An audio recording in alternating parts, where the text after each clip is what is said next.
अस्सलाम वालेकुम dear student. आज हमने 11th क्लास की जो केमिस्ट्री है इसका चैप्टर नंबर 4 स्टोइकियोमेट्री और आज हमने लिमिटिंग रिएक्टेंट और एक्सेसिव रिएक्टेंट के मुतालिक जो न्यूमेरिकल्स हैं उनको आज हमने सॉल्व करना है। तो बेटा जब भी आप लिमिटिंग रिएक्टेंट के क्वेश्चन सॉल्व कर रहे होंगे तो तीन बातें आपके जहन में होनी चाहिए।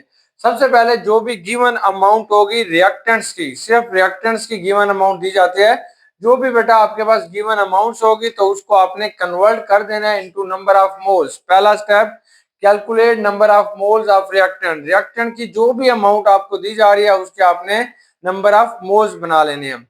सेकंड का क्या करना है कि जब आपके पास रिएक्टेंट के मोल्स आ जाएंगे then by comparison method compare करके we can calculate the number of moles of product from balanced chemical equation. तो आपने फिर प्रोडक्ट के मोल्स कैलकुलेट करने हैं।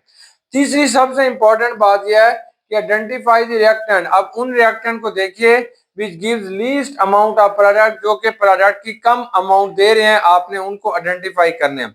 चलिए अब तवज्जो कीजिए, हमारे पास ये पहला सैंपल प्रॉब्लम है 4.17। इसकी रकमें थोड़ी सी उसमें मिस्टेक थी, जो क्वेश्चन दिया गया वहां पे लिखा गया 1.81 ग्राम, लेकिन असल में ये 18.1 ग्राम है। तो क्वेश्चन सुने, अगर अमोनिया का आपके पास 18.1 ग्राम दिया जाए और कॉपर ऑक्साइड का 90.4 ग्राम दिया जाए तो ये बताओ नाइट्रोजन कितने ग्राम बनेगा। वेरी सिंपल, बड़ा मजे का क्वेश्चन है। सबसे पहले आपने इनके नंबर ऑफ मोल्स मालूम करने हैं। तो पहले हम अमोनिया के नंबर ऑफ मोल्स मालूम करते हैं। तो हम लिखते हैं number of moles of ammonia, कि ये जो अमोनिया है बेटा इसके कितने मोल्स बनेंगे। गिवन मास कितना 18.1 है और हमारे पास जो अमोनिया का मोलर मास होता है वो 17 है। जब आप इसे डिवाइड करेंगे तो इसका जो नंबर ऑफ मोल्स होंगे 1.06 मोल बन जाएंगे। अब बेटा हमने नंबर ऑफ मोल्स कैलकुलेट करते हैं कॉपर ऑक्साइड के। तो हम लिखते हैं number of moles of CuO, copper oxide के कितने मोल्स हैं।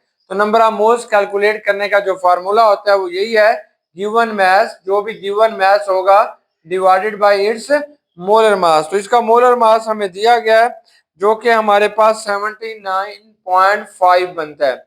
जब आप इसे डिवाइड करते हैं तो इसके बाद इसका जो जवाब आएगा 1.14 जो है ये मोल बन जाएंगे, ये वाले। अब हमारा ये क्वेश्चन थोड़ा सिंप्लीफाई हो गया। हमने पहला स्टेप कर लिया कि calculate the number of moles of reactant. तो जो भी गिवन अमाउंट है उन दोनों में से हमने number of moles of reactant को बेटा कैलकुलेट कर लिया है। आपके पास अमोनिया के नंबर ऑफ मोल्स 1.06 आ गए हैं, कॉपर ऑक्साइड के नंबर ऑफ मोल्स 1.14 आ गए हैं। अब वेरी सिंपल है, जब आपके पास रिएक्टेंट के मोल्स आ जाते हैं तो then we can calculate the number of moles of product. तो पहले हम अमोनिया को देखते हैं ये कितने आपको मोल देगी। देखो ये अमोनिया है, इस तरफ आपने नाइट्रोजन रखना है। अब पहले हम केमिकल इक्वेशन को देखते हैं। तो ये हमें बताती है कि अगर 2 मोल आपके पास अमोनिया के होंगे तो इसके नतीजे में 1 मोल जो होगा वो नाइट्रोजन का बनेगा। अगर अमोनिया का 1 मोल हो गया तो नाइट्रोजन का 1/2 होगा। अब अमोनिया के जो गिवन मोल थे वो आपके पास 1.06 थे। अगर अमोनिया के 1.06 हो गए तो नाइट्रोजन कितना बनेगा, 1/2 मल्टीप्लाई बाई 1.06। आपने इससे बेटा इसे मल्टीप्लाई कर देते हैं तो इसके जो नंबर ऑफ मोल्स हमारे पास आ जाते हैं वो 0.53 आएंगे। 0.53 मोल्स बेटा अमोनिया जो है वो नाइट्रोजन के देगी। अब हम इसी को कॉपर ऑक्साइड के साथ कंपेयर करके देखते हैं कि वो हमें कितने मोल्स देगी। तो अब आपने यहाँ पे बच्चों कॉपर ऑक्साइड रखेंगे, यहाँ पे इस तरफ जो है हमारे पास नाइट्रोजन है। हमारी केमिकल इक्वेशन कहती है कि अगर इसका 1 मोल है तो नाइट्रोजन का भी 1 मोल है। अगर इसका 1.14 है तो इसका भी 1.14 है। तो इस तरीके से ये आपने नंबर ऑफ मोल्स होते हैं वो प्रोडक्ट से कैलकुलेट कर लिए। अब तीसरा स्टेप हमारा ये होता है कि आइडेंटिफाई द रिएक्टेंट। अब उस रिएक्टेंट को देखिए जो कि प्रोडक्ट के कम मोल दे रहे हैं। तो आप देखिए अब किसने, कॉपर ऑक्साइड ने नाइट्रोजन के कम मोल दिए या अमोनिया ने। देखिए कॉपर ऑक्साइड ने जो नाइट्रोजन के मोल दिए थे, कॉपर ऑक्साइड ने जो नाइट्रोजन के मोल दिए हैं वो 1.14 है। लेकिन बेटा जो अमोनिया है इसने जो नाइट्रोजन के मोल दिए हैं वो 0.53 है। इसका मतलब ये हुआ कि ammonia is a limiting reactant. ये जो अमोनिया है वो लिमिटिंग रिएक्टेंट है। जब आपके पास लिमिटिंग रिएक्टेंट आ जाता है तो फिर आपने मास मालूम करना होता है। मास कैसे मालूम करते हैं? नंबर ऑफ मोल ज़रबे मोलर मास। ये फार्मूला हम यूज कर लेते हैं, नंबर ऑफ मोल्स, यानी कि गिवन, ये आपने फार्मूला यूज करते हैं नंबर ऑफ मोल्स मालूम करने का, गिवन मास बटा मोलर मास। अब आपने ये मास मालूम करना है। मास कैसे मालूम करेंगे? एम लिखेंगे मल्टी बराबर है एन ज़रबे मल्टीप्लाई बाई मोलर मास। तो किसके मालूम कर रहे हैं? नाइट्रोजन के। गिवन मोल्स आपके पास कितने आ गए? 0.52 आ गए। नाइट्रोजन का मोलर मास कितना होता है? एक नाइट्रोजन का 14 है, तो ये दो नाइट्रोजन है, तो ये बेटा आपके पास आ जाएगा 28। तो आपने इसे 28 से मल्टीप्लाई कर देंगे। तो इसका जवाब हमारी बुक में थोड़ा गलत लिखा गया, वहां पे 17 से ज़रब दी गई है, जबकि उसे 28 से देना था। तो इसका जवाब जो आपके पास आएगा वो 10.54 ग्राम्स आएगा। ये इसका बेटा एक्चुअल जवाब होगा। देखिए वेरी सिंपल क्वेश्चन है। अब दूसरा जो क्वेश्चन आपने करना है वो सोल्यूशन फॉर्म के अंदर आपको रिएक्टेंट दिए गए हैं, फिर आपने उनका जो है लिमिटिंग रिएक्टेंट निकालेंगे और फिर बेटा हमने उसका प्रोडक्ट की अमाउंट बताएंगे।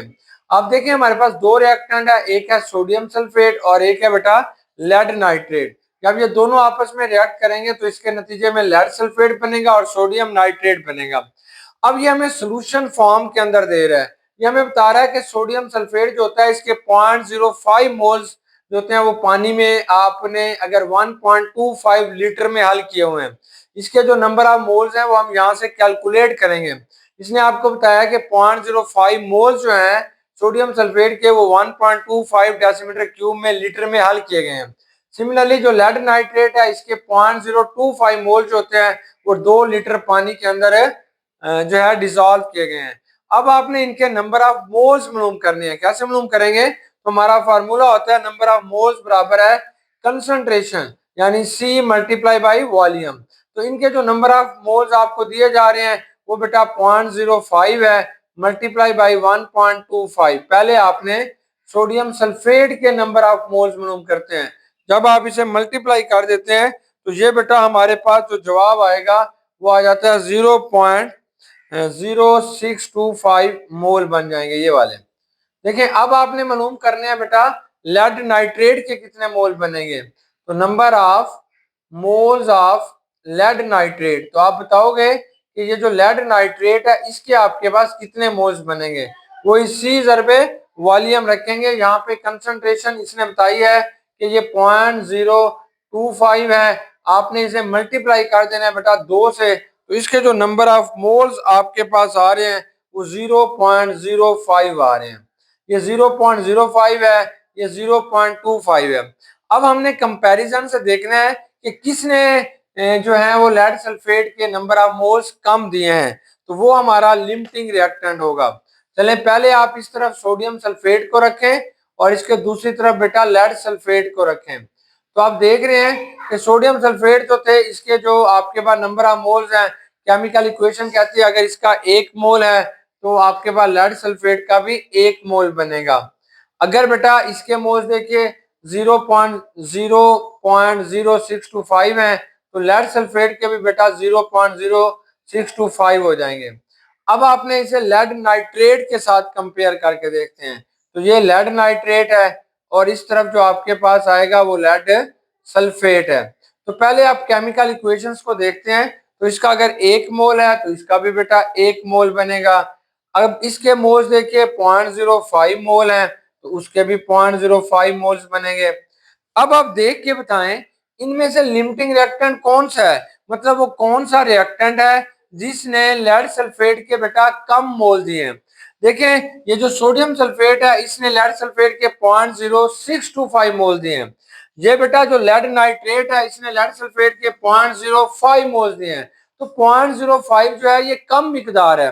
तो अब आप बता दोगे कि लेड सल्फेट का मास कितना होगा। तो हमारा फार्मूला होता है mass of lead sulphate, mass of lead sulphate के लेड सल्फेट का कितना मास होगा। ये हमारे पास फार्मूला होता है number of moles, number of moles होंगे ज़रबे मोलर मास। किसका मोलर मास कितना है। देखिए नंबर ऑफ मोल्स आपने कैलकुलेट कर लिए हैं 0.05 आ गए हैं।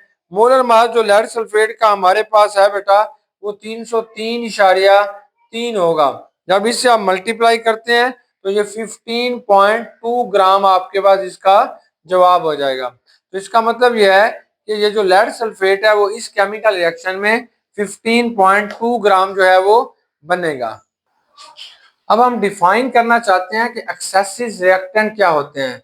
तो बेटा एक्सेसिव रिएक्टेंट वो होते हैं, excessive reactant those reactants which are remain unreacted at the end of reaction.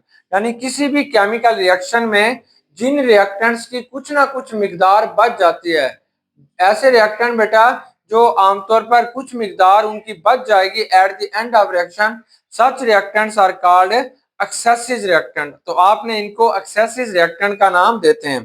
चलिए अब हम एक क्वेश्चन सॉल्व करते हैं जो कि लिमिटिंग और एक्सेसिव रिएक्टेंट को ज्यादा क्लियर करेगा। देखिए हमारे पास ना पानी बनाने का एक स्टैंडर्ड तरीका है कि आपने 2 मोल हाइड्रोजन के लेते हैं, 1 मोल ऑक्सीजन का लेते हैं, तो इसके नतीजे में 2 मोल आपके पास वाटर बनता है, 2 मोल जो होगा बेटा वो पानी बनेगा। अब हम ऐसे करते हैं, इस रिएक्शन को जब हम स्टार्ट करते हैं तो हम जान के यानी कि 2 मोल इसके ले लेते हैं, हाइड्रोजन के 2 मोल लेते हैं, 2 मोल लेते हैं, और ऑक्सीजन के भी हम 2 मोल ले लेते हैं। दोनों के आपने 2-2 मोल ले लिए, 2-2 मोल। इसके जो हाइड्रोजन के 2 मोल होंगे दैट इज इक्वल टू 4 ग्राम के, ये 4 ग्राम के बराबर होंगे। बेटा ये जो ऑक्सीजन के 2 मोल होंगे that is equal to 64 grams के। लेकिन हमारी जो रेसिपी है, हमारी जो केमिकल इक्वेशन है वो आपको बताती है कि हाइड्रोजन के तो 2 मोल इस्तेमाल होंगे लेकिन ऑक्सीजन का बेटा 1 होगा, तो इसके नतीजे में आपके पास 2 मोल जो होगा वो पानी बनेगा, 2 मोल बनेगा। यानी अगर इसका आपके पास 2 मोल है तो इसका मतलब ये है ये 4 ग्राम इस्तेमाल होगी। अगर इसका बेटा 1 मोल आपने इस्तेमाल होगा तो 32 ग्राम होगी। तो टोटल आपके पास 36 ग्राम जो है वो रिएक्टेंट यूज होंगे। जो प्रोडक्ट के 2 मोल होंगे वो भी 36 ग्राम आपके पास क्या होगा ये बनेगा। अब आपने तवज्जो करनी है, ऑक्सीजन का रिएक्शन के अंदर 1 मोल इस्तेमाल हुआ था लेकिन हमने लिए इसके 2 मोल हैं। एट द एंड जब ये रिएक्शन कंप्लीट हो जाएगा तो हमारे पास ऑक्सीजन का 1 मोल अभी रिमेनिंग है, 1 मोल इसका जो है वो बाकी है। ये जो 1 मोल इसका बाकी है that is known as a excessive reactant. और हाइड्रोजन के जो 2 मोल थे वो 2 के 2 इस्तेमाल हो गए, इसलिए बेटा ये जो हाइड्रोजन होगा दैट इज ए LR यानी लिमिटिंग रिएक्टेंट होगा, ये लिमिटिंग रिएक्टेंट होगा। और ऑक्सीजन आपके पास क्या होगा एक्सेसिव रिएक्टेंट है जो बच गया। अब इस एग्जांपल को फिर दोबारा हमें बताया गया एक और मिसाल से, यही वाटर वाली एग्जांपल फिर ली गई है।